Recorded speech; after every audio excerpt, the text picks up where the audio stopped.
Lana, qu'est-ce que t'as pensé de Superman? Oh là là. C'est mort, je refuse catégoriquement. Il y a, il y a une limite à ce que je peux supporter. Déjà que je n'étais pas très fan. Enfin, j'ai vu aussi le film de Richard Donner que j'ai trouvé d'ailleurs qui fait partie des meilleurs, hein, tout confondu. Mais ouais, non, là, en fait c'est surtout je pense le surtrot là de films de super-héros. Je rappellerai la phrase de Spielberg, c'est qu'avant les gens ils adoraient les péplums, puis au dernier moment ça les a saoulés. Ensuite les gens sont passés au western, ça les a saoulés. Et maintenant les super-héros, je pense qu'il va falloir arrêter parce que ça saoule tout le monde. Eh bien, merci Quentin pour ta généreuse contribution à la messagerie, de ne pas avoir vu le film qu'on va traiter aujourd'hui, à savoir Superman 2025, réalisé par James Gunn. Et je vous rappelle que dans la messagerie, on spoil, donc fuyez si vous n'avez pas vu le film. C'est la messagerie. Superman, je remarque un truc, après que la moto soit passée. Ça a toujours été un projet qui a eu la poisse. On a eu un premier en 78 qui était magnifique, Richard Donner, voilà, Christopher Reeve. Le deuxième, il a eu des problèmes parce que Richard Donner s'est fait virer de la production et donc c'est Lester qui a repris le truc. Donc on s'est retrouvé avec un film bâtard, quoi. Enfin, il y avait une moitié qui était faite par Donner, l'autre par... Enfin, ça a été remonté, ça a été un gros bordel, pour au final, 30 ans après, avoir le Donner Cut, que je vous conseille. Après, on reboot en 2006 avec Brandon Routh, et c'est Bryan Singer. Le film, pareil, mauvaise presse, alors qu'il y avait une super intention. Vraiment, moi, ce film, je vous conseille de le regarder, il est vraiment très bien. Il a plein de problèmes, mais ils auraient pu être corrigés. Ils auraient dû faire confiance à Bryan. Pour moi, ils auraient dû faire confiance à Bryan Singer et lui laisser une chance. La manière dont a été abordé Superman par Richard Donner, il était imprégné par ça. Il avait vraiment digéré le truc.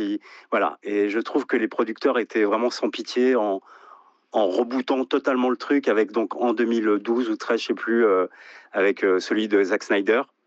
Et pareil, ce film, je le trouve beaucoup trop sérieux, même s'il est pas mal par rapport à cette bouse infâme là qu'on a vu au ciné, mais il a aussi trop de problèmes. Il est trop sentencieux, il est trop Alzheimer, il est trop voilà. Il y a plein de trucs moi j'aime pas celui de Zack Snyder dans l'ensemble, même si j'aime bien les scènes de vol, mais voilà, ça suffit pas pour un film.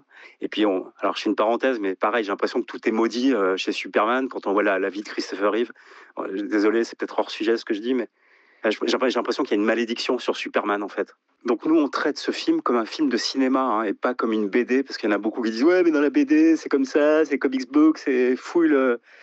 c'est saturate comics book, vous avez rien compris. » On s'en branle, nous, on a vu un film, on voulait voir un film, et on parle d'un film. Tout d'abord, j'ai très envie de voir Superman, d'autant qu'on entendait ça et là qu'on revenait au Superman original. Donc je m'attendais à un peu de nostalgie, je m'attendais aussi à de grands paysages, de l'amour familial aussi. Bon, voilà, j'avais un a priori très positif et malheureusement, je ne suis pas rentrée dans l'histoire du tout. Histoire et scénario que j'ai trouvé très pauvre, pas drôle, répétitif et bruyant. Concernant Superman en tant que tel, donc ce qui me plaisait dans le Superman de 78, c'était déjà le personnage de Clark, à peine abordé, un tout petit peu au départ, et puis c'est vraiment très vite mis de côté, et on voit quasiment pas Clark. Mais bon, le plus triste, c'est on se retrouve avec un Superman qui est un peu bêta, un peu niais, qui ne pense pas grand-chose. Donc, il veut faire le bien, mais pour le coup, là, le bien, ça passe un peu pour de la niaiserie. Un gamin de 8 ans, coincé dans un corps d'adulte, il boit du cacao, il se fait parfois même maltraiter, notamment je pense à la scène finale où il se fait insulter par sa cousine. Alors je vais même pas dire quoi, je vais même pas redécrire cette scène parce que c'est vraiment très gênant. Donc bon, il est là, il se fait voler la vedette par une autre équipe de super-héros. Bon là il y a quelques blagues pas mal. Bon, Green Lantern est assez drôle, j'ai trouvé, mais bon, eux, ils sont à la recherche de célébrités, de grandiloquence, alors que Superman, il est voilà, complètement absent, je dirais, il est assez effacé. Je trouve qu'il sert pas à grand-chose. Il a un chien, donc ça aurait pu être un plus à la rigueur, même si voilà, on a entendu on pouvait se moquer un peu de ça, mais bon, un chien qui contrôle pas du tout, qui est mal éduqué, en fait, il subit en plus, il subit ce compagnon qui comprend pas grand chose non plus. Et au final, je trouvais qu'il y avait un gros déséquilibre entre le bien, donc dont le représentant est Superman, et le mal avec Lex Luthor, qui lui a un cerveau par contre.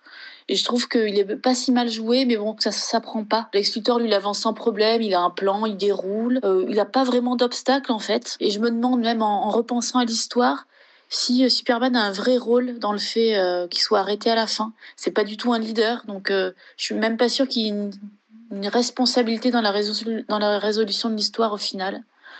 Ce qui aurait pu être intéressant concernant Superman, c'est un message concernant ses parents. Donc, il est déstabilisé d'apprendre voilà, que le message laissé par ses parents biologiques, un message qui a été partiellement détruit, est en fait un message de haine.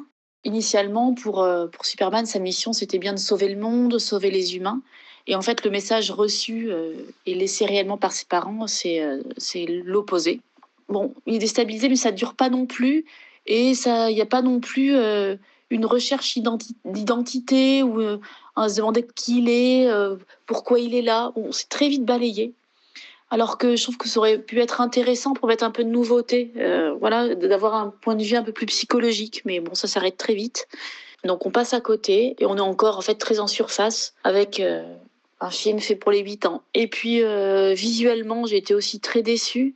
Bon, alors il y a certains beaux plans quand même. Donc j'ai bien aimé les plans sur la banquise, par exemple, donc qui étaient dans la bande-annonce. Où là, voilà, il y avait une notion de grandeur, une blancheur extrême. Enfin, je trouvais ça vraiment très joli. Mais bon, il n'y a pas grand-chose de plus que ça. Il y a notamment, voilà, en termes de grands plans, j'ai rien trouvé de majeur. Il y a des plans que j'ai appréciés quand on est comme sur le dos de Superman. Je crois que voilà, c'est 2 ou 3 fois. J'ai trouvé ça sympa, mais bon, ça s'arrête là. On a un visuel très très coloré que j'ai trouvé assez moche dans l'ensemble. Et voilà, on a l'impression que c'est un peu Forrest Gump chez Mario Bros. Voilà, le benet qui se balade là-dedans sans y faire grand-chose. J'avoue que j'étais contente qu'il y ait un chien, enfin l'introduction du personnage secondaire de Crypto dans la bande-annonce. Voilà, j'étais contente d'aller voir ça et voir ce que ça donnait. Bon, même si après on comprend que c'est finalement pas son chien, c'est celui de sa cousine, voilà. Ce qui en fait n'a aucun intérêt pour le récit par ailleurs, mais bon. Voilà, donc j'ai pas grande attente, mais voilà, disons que j'osais pas tellement y croire et en réalité, donc j'ai à peine trouvé des points communs avec le Superman, le premier Superman, voilà, sachant que j'ai vu aucune suite ensuite, ni rien. Moi, j'étais pas contre, a priori, une évolution des personnages, une modernisation, voilà, ou des changements de récit ou autre. Mais là, j'ai vraiment trouvé que la version était assez bas de gamme dans l'ensemble. Bas de gamme d'un point de vue du scénario, enfin de l'histoire en général. En contraste, too much d'un point de vue des sens. J'ai trouvé ça vraiment très bruyant. Trop de couleurs, trop de tout. Et j'ai eu l'impression de devoir lire un bouquin avec des feux d'artifice devant tout le temps. Ça va que l'histoire n'est pas compliquée à comprendre, hein, mais j'ai trouvé ça quand même usant. Sur le film, en général, c'est assez difficile parce que je le vois pas en un tout. Je trouve que c'est vraiment une succession de petites scènes, de petits gags tout le temps. En tant que scénario, il n'y a rien d'original, mais il n'y a rien de honteux non plus. Mais le problème, c'est que c'est toujours entrecoupé par des micro-scènes et pas forcément utiles et tout le temps. Pour moi, c'est plutôt un empilement de vidéos qui vont tendre vers un but. Et je trouve ça morcelant, en fait. Assez rapidement, j'ai trouvé ça douloureux. Superman, je l'ai trouvé... Enfin, il me fait un peu un drôle d'effet. On a quelques idées pour nous décrire ses pensées, des sentiments, ça aurait pu être intéressant. C'est un personnage qui est assez basique dans son ressenti au monde, et ça, c'en est presque étrange. On dirait un enfant dans le corps d'un adulte. Donc le méchant essaie de le disqualifier aux yeux du monde, voilà, en le catégorisant comme extraterrestre, en le déshumanisant au possible, voilà, pour laisser penser aux gens, au public, au monde, que voilà, Superman n'a pas de bonnes intentions envers l'humanité et qui fait pas partie de cette race humaine. Et donc on comprend par ses actions que Superman a de bonnes intentions. Voilà, chacune de ses interventions pour sauver une situation, alors lever une voiture, je ne sais plus ce qu'il fait, mais sauver des personnes, etc. C'est toujours filmé de façon à ce qu'on voit une personne sauver l'enfant, une femme coincée dans une voiture, etc. La question de la démonstration de l'humanité, elle plane dans le film grâce à ces scènes. Voilà, il sauve l'enfant, il sauve une petite fille, il sauve, et c'est appuyé. Donc ça, on peut pas ne pas le comprendre. Mais voilà, l'accès à ses sentiments, à ses pensées, c'est pas forcément simple. Moi, je comprends pas vraiment qui il est. On sent qu'il comprend mal les codes sociaux, les interactions sociales sont sont pas simples. Alors, avec Loïs, je trouve que la relation, elle fonctionne pas, il y a rien entre eux. Donc là aussi, on a du mal à deviner des choses en fait entre eux. Et avec ses parents, c'est pire, je dirais. Moi, c'est un moment dans le film que j'attendais parce que voilà, j'aime beaucoup les plans des champs, du soleil, la nostalgie, les parents adoptifs qu'on retrouve un long temps, après un long temps d'absence, a priori. En tout cas, on le comprend parce que on sent dès le début du film que Superman ghoste sa mère. Et en fait, on comprend pas trop d'ailleurs, parce qu'en fait, elle fait que l'appeler, il répond jamais. Donc, quand il le retrouve, moi, c'est un moment que j'attendais. Et je trouve que les retrouvailles, ça prend pas non plus. En tout cas, ça n'a pas pris sur moi. Je sais pas, ou alors on dirait un gamin qui comprend pas ses sentiments, il est avec ses parents, il est, il communique pas avec eux. Je sais pas, c'est des retrouvailles où il n'y a pas de sentiments. Enfin, les parents ont l'air d'avoir des sentiments vis-à-vis de lui, mais pas l'inverse. Par contre, une idée que j'ai bien aimée dans le scénario, c'est qu'à la fin du film, il choisit un autre rituel d'apaisement. Il demande une espèce de compilation des moments vécus, alors par photo ou par mini-film, avec ses parents adoptifs. Donc on voit un peu son enfance, etc. Voilà, ça nous montre, c'est un signe qu'une transition d'identification a eu lieu, avec ses souvenirs définissant le soi, donc basés sur sa vie en tant qu'humain et plus en tant qu'extraterrestre, entre guillemets. Ça donne un peu de matière au personnage. Ça nous dit des choses de lui, autre chose que par ses actions aussi, ce qui est pas mal. Mais bon, ça vient un peu tard et c'est quand même léger par rapport à tout un film, quoi. Bon, en fait, je parle pas de Clark qui n'existe pas dans le film ou vraiment très peu. De toute façon, le peu qu'on en voit, je le trouve inconsistant. Il essaye de jouer au bon mari avec Loïs en lui préparant un repas, je sais plus si c'est d'anniversaire ou quoi, mais alors qu'en fait, il est adapté. Il prépare son repas préféré à lui pour lui faire la surprise quand elle arrive. Enfin, je sais pas ce qu'on essaye de nous dire de ce personnage. Inadapté socialement, c'est sûr, mais est-ce que c'est voulu? Je sais pas. Et est-ce que Clark est un personnage sympathique? Je crois pas non plus. Enfin, je sais pas. En tout cas, je comprends pas ce personnage. Et puis Loïs, c'est pareil, j'ai pas grand-chose à en dire, hein. On a bien travaillé son apparence, ses accessoires pour essayer de nous faire deviner qu'elle est intelligente, qu'elle est rebelle, qu'elle est punk. Mais c'est juste un t-shirt, un veston et un jean et ça va pas plus loin, quoi. C'est un peu comme le restant des personnages féminins qui sont pas du tout mis à l'honneur dans le film, hein. La compagne de Lex Luthor, alors elle est surnommée, je sais plus, je crois que c'est Lagourde, ou un surnom du genre, voilà. C'est un peu une espèce de Paris Hilton qui fait des selfies, qu'on malmène, dont on se moque. Et le public rit volontiers, en tout cas à la séance où j'étais, le public a ri de ce qu'on lui fait, de ce qu'on dit sur elle. Moi, j'ai trouvé ça plutôt choquant. Alors qu'en fait, elle a quand même un rôle essentiel à l'intrigue, ce qui est moins le cas de Loïs, je trouve, parce que Loïs, elle se fait aider, mais d'elle-même, elle fait pas grand-chose à part piloter, on sait pas comment, un vaisseau spatial, ou voilà. En fait, elle a réussi à divulguer les indices capitaux pour déjouer le plan, enfin un plan de Lex Luthor. Mais en fait, donc elle est importante, elle divulgue ça, mais je trouve que c'est pas mis à l'honneur. Et en fait, ça nous laisse penser que les indices ont été divulgués à son insu, qu'elle n'a pas compris ce qu'elle faisait, mais finalement, elle apporte les indices adéquats aux journalistes qui la manipulent d'ailleurs pour essayer de les obtenir. Elle fait ça et en même temps, elle la fait passer pour pas responsable de ce qu'elle fait ou pas consciente, ce qui est quand même assez injuste, voilà. Oui, le chien crypto, donc que je trouvais sympa au départ, en fait, a toujours le même rôle. Il tire la langue, il joue avec tous les personnages. En fait, c'est pas un allié de Superman, il est juste là et il comprend pas grand-chose à ce qu'il fait. C'est toujours la même chose. Voilà, il s'avère finalement c'est pas son chien, c'est le chien de la cousine qui a le récupéré en fin de film. Voilà, ce qui est carrément, enfin, c'est une scène carrément honteuse. Et puis, donc je me suis dit Crypto, ouais, il est peut-être là pour humaniser encore un peu Superman. Il réussit à avoir des liens ressentis avec les autres. Est-ce qu'il se soucie de cet animal tout le long du film? En fait, je suis même pas sûre. Il essaye toujours de l'avoir avec lui, mais il n'a pas l'air spécialement soucieux de lui. Il l'aide pas non plus spécifiquement dans sa quête, par une ou deux fois où il intervient à bon escient, mais... Le seul moment où on le voit en Clark Kent, c'est limite Dewey dans Scary Movie. C'est ce qu'il doit jouer, j'imagine, mais on le voit que 30 secondes. Enfin, je sais pas, j'exagère, 5 minutes, quoi. Il a une scène de 5 minutes à tout casser au Daily Planet. Et après, il est, même s'il est habillé en Clark Kent, il est Superman, puisque là, il est avec Lois, donc il a plus besoin de lunettes et de... Ah oui, Lucie, tu dis un truc intéressant, je crois que c'est Lucie. À un moment donné, tu dis on le voit toujours sauver une personne à la fois. Et c'est vrai, il sauve même un écureuil à un moment donné. Oui, il sauve un écureuil, je me souviens de cette scène. Et il y a un plan pareil où je suis complètement sorti du film. C'est quand il y a un building qui s'écrase, mais il s'écrase, mais pendant qu'il tombe, il est en train de s'émietter totalement. Et au moment où il retient le building, avec toute la force qu'il peut avoir surhumaine, c'est que en toute logique, le truc est en train de se péter du bas, quoi. Enfin, il devrait même pas pouvoir le retenir. Il devrait traverser au travers, quoi. Bon. Et à ce moment-là, t'as plus qu'une bagnole qui sauve et la meuf se casse. En fait, elle marche arrière et c'est bon pour elle. Oui, je reviens sur la cousine de Superman. D'ailleurs, ils auraient mieux fait de traiter que Superman et Supergirl, hein, parce que c'est ça. C'est le héros qu'elle devient après, quoi. Enfin, qu'elle est déjà, puisqu'elle est en petite tenue, comment dire, en short de tenniswoman. Bref.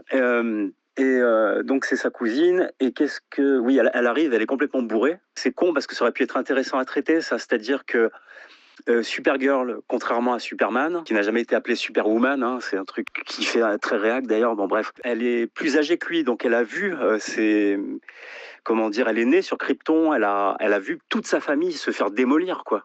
Donc elle est complètement esquintée par la vie en réalité, ce qui pourrait justifier le fait qu'elle soit alcoolique. Sauf que évidemment, on la présente, elle arrive comme un cheveu dans la soupe, bon, bourrée, et puis elle l'appelle. En anglais, c'est beach. En fait, c'est comme si elle disait, je mettrai un ascenseur dessus. Comment ça va, ma petite salope, quoi. Voilà. Elle traite Superman de petite salope. Voilà. Donc, encore une fois, il s'évertue à humilier son super-héros. On a l'impression que James Gunn n'aime pas Superman. Je sais pas, vraiment, hein, c'est parce qu'à part l'humilier en permanence, en le mettant à terre, en le faisant faire n'importe quoi, un super-héros qui est censé avoir des responsabilités comme ça, il est complètement caractériel. Il gueule comme un taré quand il a perdu son chien. Il fait même pas gaffe. Il y a une meuf qui est en train de le filmer à côté. Oui, pareil, si on veut continuer à regarder les incohérences dans le scénario, en fait, il y a un truc qu'on n'a même pas relevé et que j'ai relevé après. Je dis, mais en fait, le vrai danger sur la planète, c'est Crypto, quoi. On a un chien qui est débile et qui a la force de Superman. Enfin, t'imagines le danger que représente ce chien pour la planète? Et il y en a pas un qui s'inquiète de ça. Bon, je sais pas, je suis peut-être trop premier degré, hein. Voilà. Oui, bah, le chien est complètement con, et c'est peut-être ça le naufrage de cette société. Le chien est con, le maître est con. En fait, tout le monde est débile là-dedans. C'est aussi ça. Le vrai problème, et personne, ils n'ont pas trouvé de super-héros pour sauver ça, quoi. Oui, y compris, je suis désolé, les spectateurs qui ont aimé Superman, mais je pense que les singes qu'on voit, bah, c'est clairement, c'est pas que les haters qui sont contre Superman, je pense que c'est la génération de TikTokers, hein. Puis, moi, je pense qu'il y a un vrai cynisme de la part de James Gunn, qui se fout littéralement de... Franchement, c'est la première fois que je suis en colère de cette manière. Autant pour The Substance, bon, bah voilà, j'ai pas trouvé que le film était bon, mais je me suis pas senti volé, quoi. Là, j'ai vraiment eu l'impression qu'on se foutait de ma gueule, clairement. Oui, je rebondis sur le fait qu'à un moment donné, Superman apprend que c'est géniteur de Krypton. Le père, c'est Jor-El, mais après, moi, je suis tellement nul en comics book. Encore une fois, pour moi, ma référence, c'est Superman de 79. En France, il est sorti en 79. Bon, bref, celui qui est officiellement de 78 et qui est de Richard Donner. Et je sais que son père s'appelle Jor-El, voilà, il est joué par Bradley Cooper, et on apprend clairement que c'est des nazis. Enfin, moi, j'avais dit réac, mais en réalité, non, c'est nazis, quoi. Enfin, ils ont un projet d'extermination de la race humaine, en tout cas d'asservissement de la race humaine, et ceux qui sont pas contents, on les détruit, quoi. Il doit en plus engrosser toutes les femmes, se faire un harem, enfin, c'est terrible. Et face à cette nouvelle, qui n'est absolument pas traitée, ça devrait être un rebondissement majeur pour un Superman. Mais bon, là, apparemment, il s'en branle, et tout ce qui l'intéresse, c'est qu'il soit pas cancel sur les réseaux sociaux, parce que c'est à cause de ça, hein, que Superman est d'un coup, malgré toutes ses actions de bravoure, tout le monde n'en a plus rien à foutre. À partir du moment où les gens entendent que ses parents ont dit ça, bon, forcément lui est pourri, alors qu'il n'y a rien qui le justifie. Ça, j'ai pas compris, ça m'a tout de suite sorti du film. Oui, là où tu as raison, c'est vrai que en fait, il est plus préoccupé plutôt que d'avoir une crise identitaire. Enfin, nous, on s'attend à ça, sachant qu'en fait, voilà, c'est un adulte, le sens qu'il a mis à sa vie, c'est relié à ses parents et à la mission qu'il pense être la sienne, c'est-à-dire sauver le monde. Et en fait, ce qui l'inquiète, c'est ce qui l'affecte. Tu as l'impression que c'est effectivement ce qui est dit de lui dans les médias. Et pareil pour le méchant, en fait. Le méchant, il roule son plan, il tire des balles dans la tête, il avance sans foi ni loi. Et au final, quand il voit aux infos que ça tourne mal pour lui, il pleure. Enfin, ça n'a absolument aucun sens. Il est machiavélique, Ouais, sans pitié, et finalement, c'est quand même les réseaux qui le font chialer sur les 10 minutes de la fin. Ça n'a pas de cohérence. Et de toute façon, il n'y a aucun plan, peut-être les 20 premières minutes où je pensais que ça allait être bien, il n'y a aucun plan auquel je crois dans ce film. C'est-à-dire que je suis jamais... j'ai toujours l'impression de voir... je sais pas, j'ai l'impression d'être sur une IA qui m'envoie d'être sur Insta et de regarder des images artificielles en permanence. Et je crois pas du tout à ce que je vois. C'est horrible, en fait. Un autre truc aussi... qu'est-ce qui fait qu'il est gentil? Enfin, quand on voit ses parents, c'est des gros bouseux. Enfin, désolé pour les gens de la campagne, ils sont pas tous comme ça, heureusement. Mais là, ils sont littéralement cons, ses parents. Sa mère, en 2025, elle ne sait pas se servir d'un téléphone. Et comment il a fait pour devenir aussi bon, en fait, avec des parents aussi beaufs? Voilà. Donc, j'arrive pas à comprendre encore une fois, les cohérences psychologiques. Pour moi, c'est pas des beaufs, c'est la vision des gens de la ville sur ce que sont les gens de la campagne, bons, sains, qui aiment la terre, les animaux et qui ont des principes. Et c'est très stéréotypé. C'est comme ça qu'ils sont vus. Enfin, là, ils ont juste l'air débiles. En fait, c'est pas des beaufs, c'est des simplés. Voilà, c'est des simplés qui ont inculqué des valeurs, soi-disant des bonnes valeurs à Superman, mais qui lui aussi est devenu débile. Et ils n'ont pas de caractère, ils ont pas, c'est n'importe quoi. Enfin, ces gens-là n'existent pas en fait. Voilà, ça me fait chier de faire voir les gens de la campagne de cette façon. C'est la campagne saine, la ville avec des valeurs de merde, et c'est n'importe quoi. Pour moi, donc James Gunn, à un moment donné, il y a Lois qui parle à Superman, et elle dit, elle dit qu'elle revendique qu'elle est punk rock, quoi, comme James Gunn se revendique punk rock. Et pour moi, là, c'est clairement James Gunn qui parle, et elle lui dit, elle dit à Superman, toi, t'es punk. Genre, en fait, Superman, c'est beauf, quoi. En fait, il est en permanence en train de s'excuser de faire un Superman. Donc, à la fois, ils assument, le film s'assume en tant que je fais un film de super-héros vintage, comme disent les fans de comics book saturate, je crois que c'est comme ça qu'on dit, hein, vous me direz si je me trompe. Et en fait, il l'assume pas en même temps, quoi. Il est en permanence en train de déconstruire son personnage, tout le temps. Il y a un autre truc aussi qui m'a choqué, pareil, sur son costume. Il faut encore que Lex Luthor se moque de Superman et dise avec ton costume ridicule. Voilà. Le film s'excuse en permanence d'exister. Et puis voilà, toutes les musiques sont posées. Il y a des musiques rock pour essayer de couvrir la médiocrité des scènes, voilà, qui sont posées comme des gros pâtés. Revenons quand même sur le thème qui a été emprunt. Alors le film se veut avec une nouvelle personnalité, mais on prend quand même le thème de John Williams en le massacrant avec des notes, des morceaux de guitare. Enfin, je sais pas. C'est synthétique, c'est dégueulasse, c'est anecdotique. Enfin, quand on réécoute le thème de Superman, il est grandiose, quoi. Pourquoi reprendre les notes de John Williams? Pareil, si c'est pour les ridiculiser, en fait. Oui, pour rester dans les incohérences. Je me souviens qu'à un moment donné, Lex Luthor, alors qu'il est censé être très, très, très cortiqué, ne sait pas que Clark Kent, c'est Superman, puisqu'il le menace à un moment donné de s'attaquer à Clark Kent. Il fait pas de lien, en fait, ni avec Lois Lane et tout ça. Enfin, c'est n'importe quoi. Ouais, pour rebondir aussi sur celle qui s'appelle la Gourde, mais je me rappelais pas qu'il l'appelait la Gourde dans le film. Parce qu'elle, c'est censé être Miss Touchmaker, je sais plus comment elle s'appelle dans le Superman de Donner, qui est là un peu l'amie à la copine, on sait pas trop ce que c'est, j'ai jamais trop compris ça, de Lex Luthor, joué par Jen Ackman à l'époque. Et moi, je trouve que le film, il y a des moments même malsains, quoi. Enfin, je sais qu'on s'est regardé avec Caroline dans la salle quand elle se fait maltraiter, et t'as des gens qui rigolent. Et en fait, je me rappelle plus exactement de la scène. Si vous vous en souvenez plus précisément que moi, j'aimerais bien que vous le releviez. C'est que elle pleure parce qu'elle est maltraitée à un moment donné, et comment dire, c'est présenté comme un gag. Alors qu'on se moque d'une pauvre fille. Enfin, et je sais pas, je trouve qu'il a des relents presque miso, ce film. Enfin, c'est moi ou, enfin, je sais pas. Mais je sais pas, il y a vraiment des moments que je trouve malsains, quoi. À un moment donné, il y a un gag qui marche pas, en fait, parce que pareil, ça rend le truc complètement incohérent.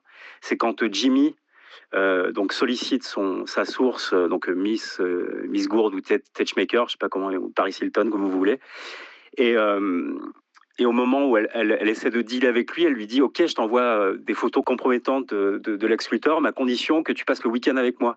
Et là, il hésite pour faire un gag, en fait. Voilà. Et mais comment hésiter? Enfin, là, le monde est en train de s'effondrer, quoi. Enfin, On fait quoi, une parodie ou un Superman en fait? C'est ça que j'essaie de comprendre dans cette intention. Et qu'est-ce qu'il avait? Enfin, c'est quoi la note d'intention de James Gunn au moment où il a produit le film? Enfin, d'ailleurs, il a toutes les casquettes apparemment. Il est producteur, scénariste, réalisateur et puis il est co-président de DC. Donc ça explique peut-être tout. Hein. Est-ce que là c'est moi qui conclue? Est-ce qu'éventuellement Lucie ou Caroline vous voudriez conclure en disant que ce qui était cool à l'époque dans le Richard Donner où Superman était joué par Christopher Reeve, c'était la dissociation entre Clark Kent et Superman et que lui il n'avait pas besoin de dire mes lunettes sont hypnotisantes pour pas qu'on me reconnaisse, il suffisait qu'il joue autrement et même nous on y croyait quoi, qu'il y avait deux personnages différents tellement c'était vraiment bien joué. Vous voulez le faire Caroline ou Lucie? Non.